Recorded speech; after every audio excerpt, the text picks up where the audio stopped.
नमस्ते दोस्तों, मैं मौर्य उषा मेरे यूट्यूब चैनल पर आप सबका स्वागत करती हूँ। आज हम नेट की परीक्षा के दृष्टि से एक महत्वपूर्ण विषय पर चर्चा करने वाले हैं। ठीक है, नेट की परीक्षा में जो क्रम लगाओ के प्रश्न आते हैं, लगभग 10-15 प्रश्न आते हैं, तो उसमें लेखकों का क्रम लगाओ या कवियों का क्रम लगाओ, ऐसे प्रश्न आते हैं।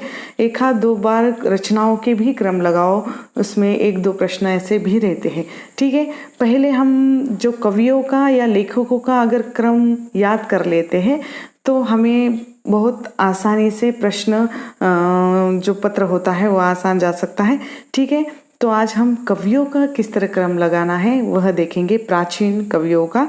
बाद में इसके बाद लेखकों का या जो आधुनिक कवि हैं उनका भी क्रम देखेंगे। लेकिन आज हम जो आदिकालीन कवि है या जो आचार्य होकर गए हैं, प्राचीन कवि होकर गए हैं, उनका क्रम लगाओ देखेंगे। तो चलिए देखते हैं कि क्रम किस तरह है। पहले सरहप्पा, हिंदी के पहले कवि सरहप्पा आते हैं जो 769 इनका कालखंड है। राजशेखर ईस्वी सन पूर्व है 880 से लेकर 920 के बीच। भरत मुनि 2 या 3 शताब्दी यानी 4वीं शती में आते हैं। भट्टलोलट 9वीं शती में आते हैं। आचार्य शंकुक 9वीं शती उत्तरार्ध, यहाँ थोड़ा कन्फ्यूजन हो सकता है। 9वीं शती ये याद रखना है कि आचार्य शंकुक उत्तरार्ध में आते हैं और भट्टलोलट पूर्वार्ध में आते हैं। ठीक है, आचार्य शंकुक के बाद आते हैं आचार्य भट्टनायक 10वीं-11वीं शती, आचार्य अभिनव गुप्त 11वीं शती, भामह 6ठी शती, आचार्य दंडी 7वीं शती, वामन 8वीं शती, स्वयंभू जो 8वीं शती, रोड कवि जो है 10वीं शती में आते हैं। भट्टनायक 10वीं शती मध्यकाल, धनपाल 10वीं शती, भोजराज 11वीं शती का पूर्वार्ध, क्षेमेंद्र 11वीं शती का जो उत्तरार्ध, आचार्य मम्मट 12वीं शती, दामोदर कवि 12वीं शती, अब्दुल रहमान 12वीं शती, शारदा तनय 13वीं शती का मध्यकाल, आचार्य विश्वनाथ 14वीं शती, ज्योतिषर ठाकुर 14वीं शती, आनंद वर्धन 16वीं शती, केशव मिश्र 16वीं शती उत्तरार्ध, पंडितराज जगन्नाथ 17वीं शती। इसके बाद कवि आते हैं। कवि का जो कालखंड है यहाँ पर मैंने ईस्वी में दिया है। बहुत सारी किताबें में जो आपको पढ़ते समय हिंदी साहित्य की जो किताबें हैं उसमें आपको संवत में मिल सकता है।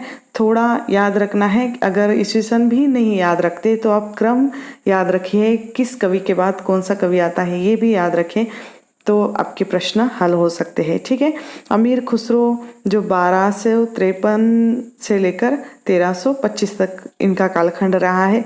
अमीर खुसरो के बाद आते हैं नामदेव, नामदेव के बाद आते हैं रामानंद, रामानंद के बाद विद्यापति और कबीर, रैदास, जंभनाथ, हरिदास निरंजनी, कुंभनदास, गुरु नानक, सूरदास, स्वामी हरिदास, ईश्वरदास, हरिराम व्यास, जायसी, परमानंद दास, कृष्णदास, हित हरिवंश, राम राय, मीराबाई, गोविंद स्वामी, चंद्र गोपाल, चित्त स्वामी, सिंगा, चतुर्भुज दास, तुलसीदास, रसखान, नंददास, लालदास, दादू दयाल, केशवदास, गुरु अर्जुन देव, रजबदास, नाभादास, ध्रुवदास, मुलुकदास, सेनापति, बाबालाल, बिहारी, श्रीभट्ट, सुंदरलाल, चिंतामणि, रसनिधि, मतीराम, भूषण, रहीम, माधवदास माधुरी, जसवंत सिंह, कुलपति मिश्र, नृप्रशंभु, गुरु गोविंद सिंह देव, घनानंद,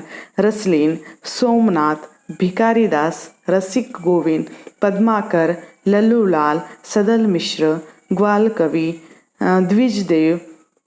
ठीक है, अब यहाँ तक जो प्राचीन कवि हैं, इसके बाद लेखकों का भी क्रम मैं आपको बता दूंगी। मैंने जो ये रेड कलर से जो तैयार किया है ये हमेशा पूछे जाते हैं, इसलिए इसको रेड कलर दिया है।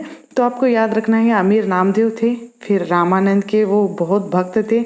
रामानंद के पास, या रामानंद उनके गुरु थे, रामानंद के पास जाकर उन्होंने विद्या अर्जित की या विद्या ग्रहण की।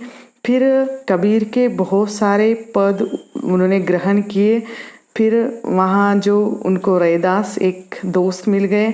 फिर जंभनाथ और हरिदास के साथ भी उनकी मित्रता होगी, या जंभनाथ एक भगवान थे तो उनके पास हरि का जो गुणगान वे करते थे। फिर वे कुंभ पर गए। कुंभदास भी याद रखने की ज़रूरत नहीं, वे हमेशा कुंभ पर जाते थे या कुंभ पर गए। कुंभ पर जाने के बाद गुरु का स्मरण करते थे और स्मरण करते करते सूर लगाते थे, भजन गाते थे। तो वो सूर लगाते थे अपने स्वामी यानी अपने स्वामी का, या स्वामी हरिदास, ये याद रखना, स्वामी या अपने स्वामी यानी हरि या देव का उन्होंने या ईश्वर का नाम स्मरण करते थे। हरि राम करते थे। फिर जायसी यानी जायसी का नाम था, जायस चले जाते हैं। फिर परम आनंद उनको प्राप्त होता है। और कृष्णदास यानी कृष्ण याद रख सकते हैं कि कृष्ण का भजन करते, हरि कृष्ण। फिर उनका हित किस में था? तो हित हमेशा राम यानी राम के भजन में था। तो मीरा किसका गुणगान करती थी? गोविंद का गुणगान करती थी। यहाँ तक आप याद रख सकते हैं। यहाँ तक एक छोटी सी स्टोरी बना सकते हैं और बाद में दूसरी स्टोरी बना सकते हैं। कैसे याद रखना है? मैंने जैसे कहा कि अमीर नामदेव थे। नामदेव के बाद उन्होंने रामानंद उनके गुरु थे और उन्होंने वहाँ जाकर विद्या अर्जित की। अर्जित करने के बाद ऐसी आप एक स्टोरी बना सकते हैं। ठीक है, तो यहाँ पर मैंने जैसे क्रम लगाया, ये सब आपको याद करना है। आप ट्रिक भी लगाकर इसको याद कर सकते हैं या इन रचनाकारों की स्टोरी भी बना सकते हैं। स्टोरी बना के भी याद कर सकते हैं कि सरपा, राजशेखर, भरत मुनि, भट्टलोलट और सरपा से लेकर जो मैंने कहा था आप लोगों को पंडित राज जगन्नाथ तक के एक स्टोरी बना सकते हैं। और उसके बाद अमीर से लेकर दूसरे कवियों तक आप स्टोरी बना के याद कर सकते हैं। ठीक है, तो ये याद ही करना है। ये हमेशा प्रश्न पूछे जाते हैं। क्षति अगर याद भी नहीं रहती है तो ये क्रम भी अगर आपने याद कर दिया तो आपके बहुत सारे प्रश्न हल हो सकते हैं। ठीक है, तो हम यहाँ पर रुकेंगे। एक नए विषय के साथ नए वीडियो में मिलेंगे। तब तक के लिए धन्यवाद।